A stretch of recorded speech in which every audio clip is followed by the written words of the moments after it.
Għaddiet ġimgħa oħra l-pajjiż għadu qed jistenna li l-Prim Ministru iġorri responsabbiltà politika jew tal-inqas jara li jġorruha dawk li tagħhom ġew esposti l-pjanijiet li jdaħħlu 5,000 euro kuljum minn 17 Black.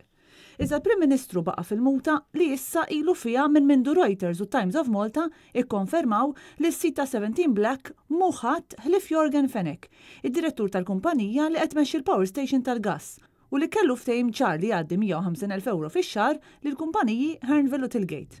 Il-Gvern qiegħed dahru mal-ħajt, il-Prim Ministru mhuwiex qed jgħid il-verità u l-Prim Ministru qed jaħrab mill-midja biex ma ngħidx attakka lill-midja u dan għal raġuni sempliċi waħda biss. Mhuwiex qed iħares l-interess tal-pajjiż, mhuwiex qed iħares l-interess nazzjonali, imma iħares biss l-interess ta' tniem min-nies qrib tiegħu.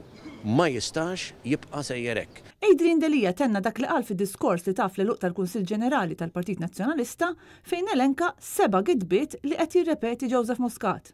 Muscat mhux qed jgħid il-verità meta jinħeba wara l-inkjesta, meta l-inkjesta ma tista' qatt tiddetermina min għandu jġorri responsabbiltà politika.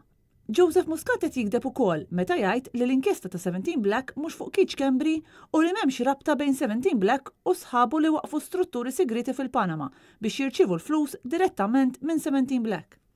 Fil-Kunsill Ġenerali l-Kap tal-Oppożizzjoni insista għal darb'oħra li l-Prim Ministru għandu jdejh marbutin hekk kif qed jibqa' jiddefendi l-interessi ta' tnejn min-nies minflok l-interessi tal-pajjiż.